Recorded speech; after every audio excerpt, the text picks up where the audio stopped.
Haleluya, terpujilah nama Tuhan Allah kita. Bapak Mama, saudara orang beriman yang sangat diberkati oleh Tuhan Yesus Kristus. Shalom. Sekali lagi shalom. Puji nama Tuhan. Pemberitaan kabar baik firman Tuhan hari ini ada di bawah terang tema kasih Bapa tiada batas. Bapak Mama, saudara orang beriman, kotong semua pasti pernah kehilangan barang berharga. Apalagi kalau yang hilang itu barang emas. Ini hari dia pukar japi ame garam 1 kilo. Keliling rumah di sepanjang jalan tabur. Siapa tahu nanti nekat tumu. Mama ada yang begitu kok. Wih paskan ae. Bukan hanya soal kehilangan barang emas, orang cari keliling siram garam. Kehilangan uang apalagi. Dia ada sisip tak salah di bawah baju dalam lemari. Tapi ini hari dia mulai tuduh dari bab tua anak sulung sampai bungsu. Bosong yang sepi kau mulai babongkar bepung lemari Doi ada hilang. Dan soal doi itu sensitif. Karena itu mama-mama juga sensitif dalam hal doi. Jangan heran kalau kotong lihat. Mama-mama suka paneti kunci di bagian dada. Bikin sama kayak bros. Karena kalau kunci lemari hilang ini hari dia keliling. Ada di mana? Hei, tuduh semua orang. Amin. Itu benar. Saya orang yang pelupa. Apalagi kunci lemari. Suatu kali Pak Beni bilang nanti beta ambil rantai motor. Gantung di leher, gantung kunci supaya kalau ibu jalan pemana, nah jalan sambil gantung-gantung kunci. Karena suka taruh di sembarang tempat. Yang hilang itu akan kotong cari dengan cara yang begitu rupa. Dan kalau sudah ketemu Bapak Mama Saudara orang beriman, maka luapan kegembiraan itu begitu luar biasa. Saya hampir lupa. Kalau orang kehilangan bahkan dia cari sampai tim doa. Ada dapat penglihatan kosonde, Bapak. Mama pun penglihatan ada terang kosonde, Mama Juliana. Ini bet sucari. Tetapi kalau begitu ketemu dia lupa Tuhan. Waktu hilang dia cari tim doa. Pita itu orang bermata rohani, Bapak Alex, Mama Pandi, apalagi. Kalau bertemu dengan barang yang dicari, dia akan meluapkan segala rasa kegembiraan dan sukacita. Dia akan tampil dan kemudian ceritakan untuk semua orang. Beta sunai katumu sang dia. Apalagi kalau ada saudara yang merantau terlalu lama. Jauh dari kotong. Kemudian lama sonde berjumpa. Anggap saja dia terhilang. Kemudian suatu saat dikasih kabar bet mau pulang timur. Hidup di Jawa susah minta ampun. Begitu kalau mendengar kabar saja kita akan pukul gong keliling kampung. Dia semua pulang. Tuhan Allah juga kita lapor. Dia semua pulang. Sampai bikin syukuran. Mulai undang dari ketua sinode sampai ketua klasi sampai dengan ketua majelis jemaat sampai dengan koster. Bapak Mama Saudara orang beriman yang sangat diberkati oleh Tuhan Yesus Kristus. Tentunya bahwa firman Tuhan yang kita baca dan kita renungkan ada di bawah perumpamaan tentang anak yang hilang. Yesus tentunya menyampaikan bagian firman Tuhan ini dalam bentuk perumpamaan kepada murid-muridnya. Tetapi kenapa sehingga demikian Bapak Mama Saudara orang beriman? Pada bagian Injil Lukas pasal yang kelima kalau kita baca dalam setiap rentetan perikop.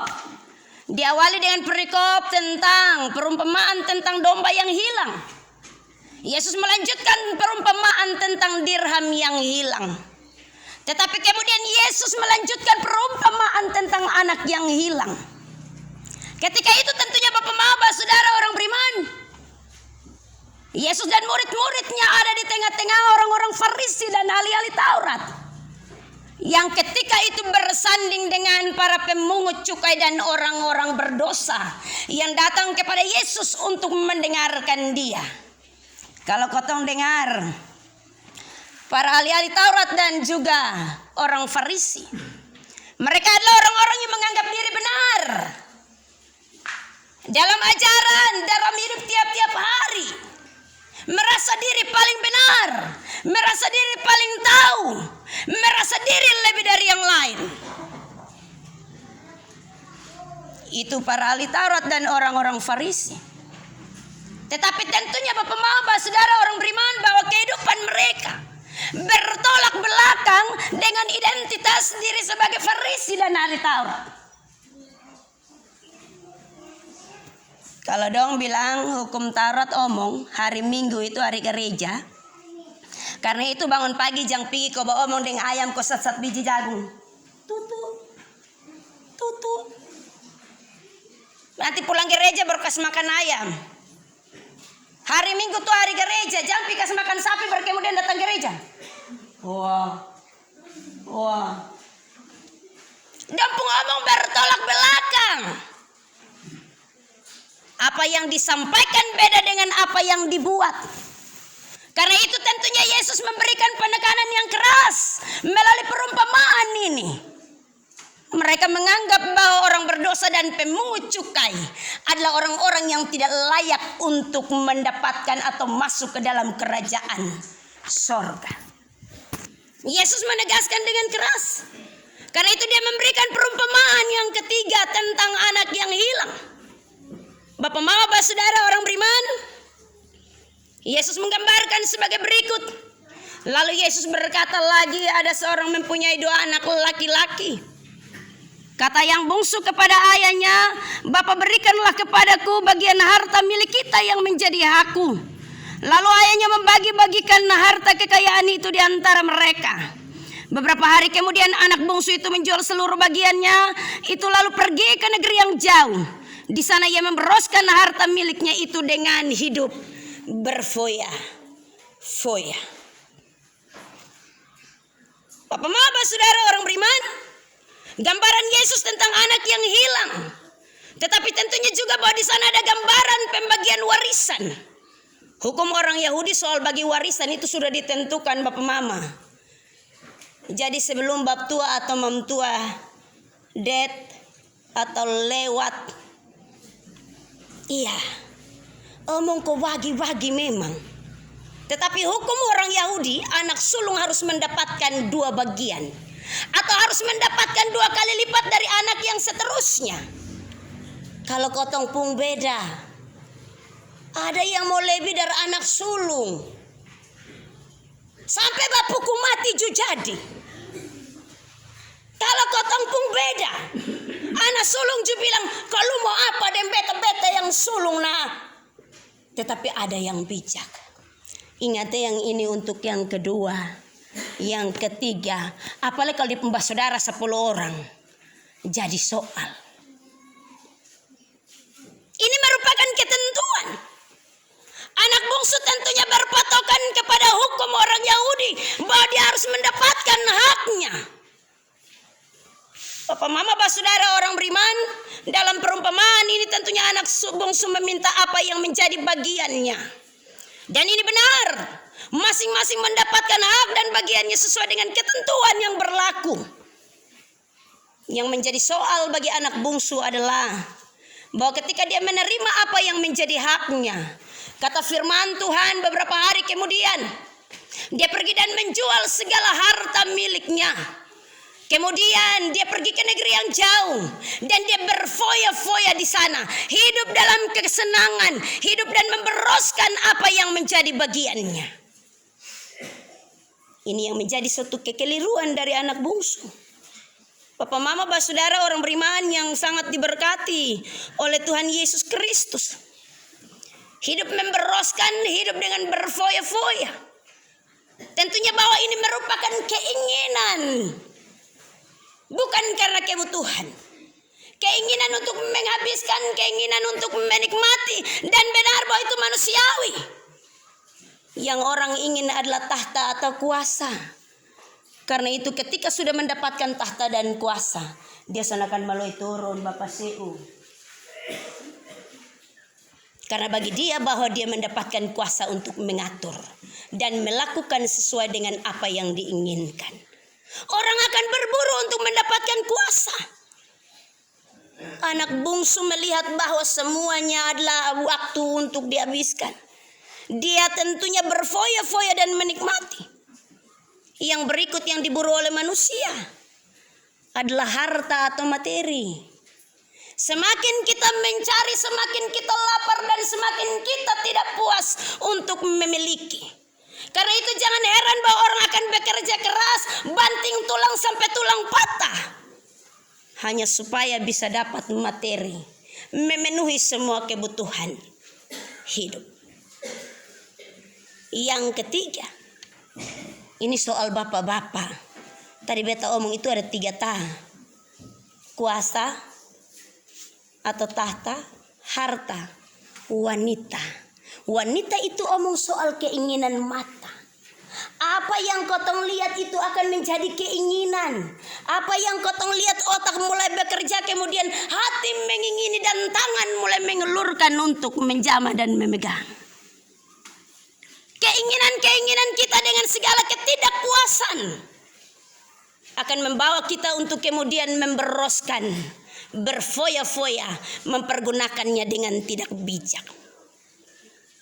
Anak bungsu adalah gambaran kita yang hidup di tengah-tengah kehidupan dunia, yang tentunya diberikan kesempatan yang sama. Ada yang memanfaatkan waktu dengan baik, tetapi ada yang berfoya-foya untuk hal yang tidak berguna. Sama seperti tadi anak sekolah minggu Pung Lagung. Hidup ini adalah kesempatan. Lagu itu dicipta oleh pendeta Wilhelmus Latumahina.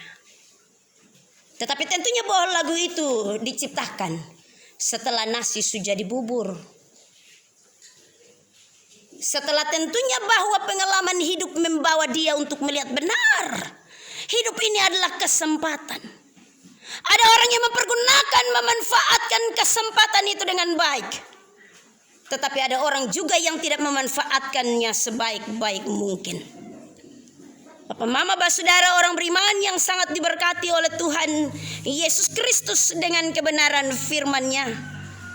Karena itu tentunya dibutuhkan hati yang bijaksana untuk kemudian kita dengan bijak dan dengan penuh perhitungan, bukan hanya berburu apa yang menjadi keinginan dan menghabiskannya, tetapi lebih bijaksana untuk melihat bahwa semua karena anugerah Tuhan bagi kita. Benar bahwa anak bungsu dengan sengaja memberontak dan meminta semua harta bagiannya untuk mendapatkan semuanya itu. Bahkan dia berfoya-foya dalam kehidupan dosa, menghabiskan dengan tidak bijak apa yang menjadi bagiannya. Tetapi tentunya bahwa penderitaan dan kelaparan membuat dia sadar dan bertobat serta berbalik kepada Bapaknya. Bapak mau saudara orang beriman, yang menjadi pertanyaan bagi kita, apa yang membuat anak bungsu pergi?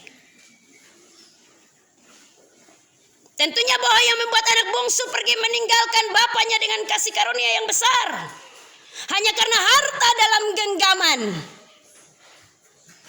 kesenangan hidup yang ada dalam genggaman, keinginan-keinginan yang begitu besar yang ada dalam genggaman. Tetapi kemudian apa yang membuat ia pulang? Hanya karena penderitaan dan rasa lapar. Rasa laparlah yang membuat ia sangat teringat kepada kesenangan hidup di rumah bapaknya. Kenapa ia harus hidup dengan kelaparan? Jika apa yang ia butuhkan tersedia berlimpah-limpah di rumah bapaknya. Jika apa yang ia butuhkan tersedia berlimpah-limpah di rumah bapaknya. Terkadang karena keinginan-keinginan orang menjadi tidak puas, sehingga semakin merasa haus dan lapar untuk memiliki, mencari dan mencari, tetapi juga kemudian melupakan Sang Pencipta. Ada orang yang bekerja dengan keras, kemudian dia melupakan bahwa ada waktu-waktu tertentu dipersembahkan untuk Tuhan. Dengan begitu serakah memakai semua waktu untuk dirinya. Bahkan untuk hari gereja jujang heran. Orang bilang sekarang air ada susah masuk di sawah. Yang lain tenteng Alkitab di gereja, yang lain tenteng pacul masuk di sawah. Jangan heran kalau orang bilang waktu adalah kesempatan. Orang Cina bilang waktu adalah doi. Time is loit. Sehingga kalau hari Minggu pun kotong ambil kesempatan. Yang lain pergi gereja, yang lain tetap buka jendela kecil, taruh bensin. Waktu adalah uang.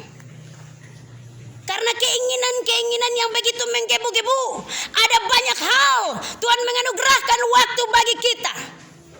Tetapi kemudian kita mencuri apa yang menjadi milik Tuhan hanya karena untuk memuaskan keinginan-keinginan kita yang sesaat. Bapak, mama, saudara, orang beriman yang sangat diberkati oleh Tuhan Yesus Kristus. Tentunya bahwa dalam hal ini anak bungsu melupakan bapaknya. Dia melupakan apa yang menjadi bagiannya. Dia melupakan sang pencipta. Dan dia lebih menginginkan untuk memuaskan hasrat dan keinginannya. Kita juga tentunya ada dalam posisi yang sama. Tetapi firman Tuhan mengingatkan kita, cari dahulu kerajaan Allah dan kebenarannya, maka segala perkara akan ditambahkan kepadamu. Tidak ada orang yang terlalu berlimpah-limpah hanya karena dia dengan segala kekuatan bekerja. Tetapi ada orang juga yang ketika dia memanfaatkan waktu dengan baik antara pribadinya dan melayani Tuhan, kemudian dia mendapatkan cukup, tidak berkelebihan, tetapi cukup untuk menghidupkan dirinya. Bapak, mama, saudara, orang beriman yang sangat diberkati oleh Tuhan Yesus Kristus. Tentunya bahwa semuanya itu sama seperti pola hidup kita manusia. Seperti bahwa setelah kita diberkati, kita akan menghilang. Dan ketika kesulitanlah yang akan membawa kita untuk kembali dan menerima dengan sukacita. Bapak, mama, saudara, orang beriman yang sangat diberkati oleh Tuhan Yesus Kristus. Entah berapa banyak di antara kita yang tidak lagi gelap mata dan melupakan rumah Bapa ketika telah berhadapan dengan kenikmatan dunia. Bahwa seolah-olah hidup hanya satu kali saja, sehingga perlu untuk dinikmati. Seolah-olah nanti juga tidak ada kesusahan setelah itu. Semboyan anak muda bilang, hidup hanya satu kali. Masa muda datang satu kali, dinikmati sepuas-puasnya. Tetapi ada orang juga yang bilang hidup di dunia itu hanya satu kali saja. Karena itu nikmati sepuas-puasnya. Apa yang dapat menyenangkan diri, nikmati sepuas-puasnya. Ingat bahwa setelah itu Tuhan akan menunjukkan kasih dan kuasa-Nya, bertindak dengan caranya supaya kemudian membawa kita pulang dan melihat bahwa di rumah Bapa ada anugerah yang lebih besar. Pulang ke rumah adalah pilihan terbaik. Ini adalah gambaran pertobatan yang tentunya ditunjukkan oleh anak bungsu. Ia kembali kepada bapaknya supaya di sana dia mendapatkan pertobatan dan juga mendapatkan pengampunan sejati. Dia tidak kembali dengan sia-sia, tetapi dia mendapatkan penerimaan yang sangat besar. Supaya di sana kasih Bapa nyata bahwa dia memelihara dengan setia. Bapak, mama, saudara, orang beriman, apa yang dialami oleh anak bungsu tentunya ada dalam kehidupan kita tiap-tiap hari, tetapi tidak berbeda juga dengan anak sulung. Tidak memiliki dan juga tidak memiliki dosa moral, yang tentunya bahwa dalam hal ini dia tentunya hidup dalam kemarahan, kecemburuan, membenarkan diri, dan mau untuk menang sendiri. Dia membanding-bandingkan dirinya dengan orang lain, bahkan menyalahkan orang lain lebih besar. Merasa bahwa diri paling hebat karena dia dekat dengan bapaknya. Yang lain terlalu jauh dan tidak mendapatkan kesempatan. Kita selalu ada dalam posisi yang demikian. Kecemburuan, membenarkan diri sendiri, tidak bercermin dengan jelas. Kata-kata kita begitu menyakitkan, membanding-bandingkan diri kita dengan orang lain, menyalahkan orang lain, dan memposisikan diri kita pada tempat yang paling benar. Pemberontakan si sulung adalah pemberontakan terselubung. Karena itu berkacalah kita masing-masing bahwa kita selalu ada dalam posisi itu. Bahwa ketika amarah, kecemburuan dan juga kebencian datang, akhirnya ada yang mengambil keputusan untuk memisahkan diri. Seperti yang dilakukan oleh si sulung. Dia tidak dapat menerima kenyataan bahwa anugerah Allah mendatangkan pengampunan. Karena itu dia memisahkan diri dari yang lain. Kotong di dalam kehidupan persekutuan dan kehidupan bergereja juga begitu. Kalau apa yang kotong omong orang dengar sebentar geser. Teb. Kalau apa yang kotong mau orang mau, ikut maka kotong bilang mundur. Tak usah piko bergabung. Biar kau kotong lihat. Biar kau kotong tepuk tangan dari jauh. Itu kotong dalam persekutuan. Kita ada dalam posisi anak sulung. Amarah itu membuat kita kemudian kita menggeserkan diri, memisahkan diri, tidak mau untuk masuk dan bergabung, tidak membuka diri untuk kemudian bersama-sama. Kita menutup diri dan kita tidak mau menerima kenyataan. Kita tidak lagi menganggap sebagai saudara. Terkadang demikian. Biasanya kalau dalam hal berebut itu sebentar sampai basumpah. Betson kenal lu sampai 7 turunan he. Lu lihat babai human on kelo. Mas Betson kenal lu sampai 7 turunan. Itu karena kita biasa omong begitu. Bukan hanya kita memisahkan diri, tidak mau masuk dan tidak bergabung, tetapi menganggap bukan lagi sebagai saudara. Nanti kalau sumpah sampai 7 turunan, air sudah batang leher tato di buku bambu, baru kemudian cari ini hamba Tuhan dong kumpul rame-rame. Kemudian berdoa kas kotong dulu ini air sudah batang leher ini. Sudah terlambat. Bapak mama saudara orang beriman, bukan hanya kemudian tidak menganggap sebagai saudara, tetapi juga dalam posisi sebagai anak sulung kita hidup dan kemudian kita mengintervensi Tuhan. Kita mengintervensi Tuhan. Kotong pun berdoa adalah menuntut untuk Tuhan ikut apa yang kotong mau, bekin ikut apa yang harus kotong bekin. Tuhan harus begini dan begitu. Bukan soal Tuhan pun mau, tapi soal beta pun mau. Bukan soal Tuhan pun keinginan, tetapi soal beta pun keinginan. Dalam pekerjaan Tuhan sudah ada yang begitu. Tidak ada yang mengintervensi Tuhan. Dia berkedaulatan untuk kemudian dia mengatur kita dengan caranya. Jangan sampai kotong atur Tuhan. Tuhan beta pun mau ini hari berdoa nacar kalau bisa dia mati cepat. Itu intervensi Tuhan. Nanti kalau begitu lagu pengakuan dosa itu lihat ya, yang bangun kau datang antar nacar itu mungkin 1000 orang. Tetapi coba kalau omong di perpuluhan, sudah ada yang bangun. Ada yang pernah satu kali bapak mama yang terjadi di beta penjemaat juga. Sutaro dalam amplop taruh tanah lai. Kemudian dengan uang 1000 rupiah taruh di nacar untuk kosong tulis nama. Yang kedua lagi taruh orang pun foto, itu pasti nona-nona. Karena itu foto itu 3x4. Dia pun muka nyong-nyong. Dia pun nacar taruh nyong pun foto. Tuhan ini kalau bisa dia untuk beta jauhkan yang sementara dekat dengan dia dan dekatkan dia dengan beta yang jauh. Kita mengintervensi Tuhan. Kalau Tuhan bilang kotong pemberkat masih jauh, kotong bilang Tuhan kalau bisa cepat-cepat, tapi beta sontahan lai. Padahal Tuhan punya proses yang panjang. Waktu Tuhan bukan waktu kita, rencana Tuhan bukan rencana kita. Apa yang dia rancangkan bukan yang kita rancangkan. Bapak mama saudara orang beriman, ada seorang pendeta punya pergumulan pelayanan.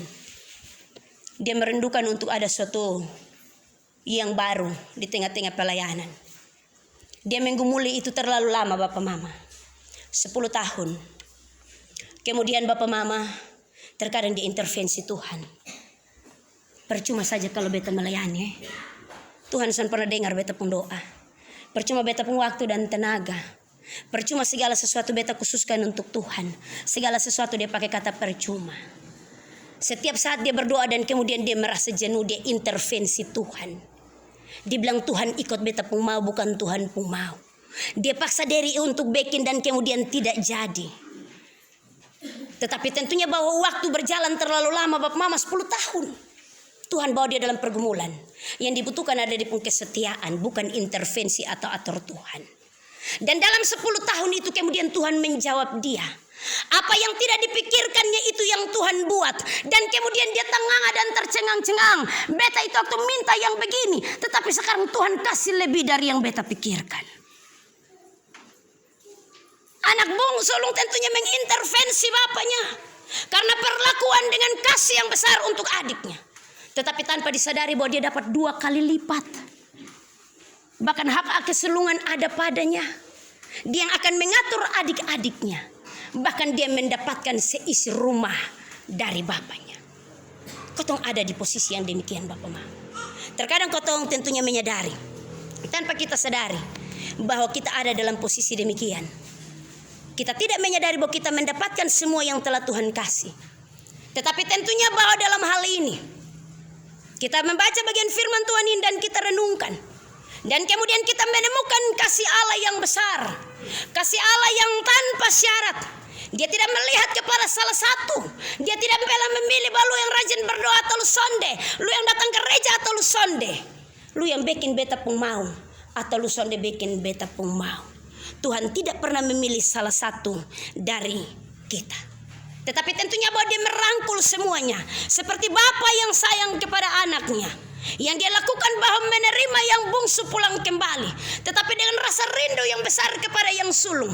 Kalau dapat kedua-duanya menikmati bersama-sama. Jangan hanya satu saja yang menikmati. Bapak Mama, saudara orang beriman. Inilah gambaran kasih karunia Allah yang besar bagi manusia. Tetapi tentunya bahwa dalam gambaran kasih karunia Allah ini, kita kembali dibawa untuk kita tentunya memberikan reaksi untuk menerima kasih karunia itu. Pengampunan adalah satu dari sekian banyak berkat yang diberikan Bapa kepada kita. Ia ingin agar kita mendapatkan bagian yang terbaik dari apa yang dimilikinya. Tentunya bahwa Bapak Maba saudara, antara sulung dan bungsu, antara orang baik dan orang jahat, orang berdosa dan orang benar, kita semua memiliki kesempatan yang sama untuk memperoleh anugerah keselamatan yang Allah kerjakan. Kasih Bapa tidak terbatas bagi sebuah orang tanpa terkecuali. Karena itu jangan ada yang membanggakan diri, tetapi jangan ada yang kemudian berlari dan meninggalkan kasih karunia itu. Tuhan memberkati kita dalam terang firman-Nya. Terpujilah nama Tuhan Allah kita. Amin.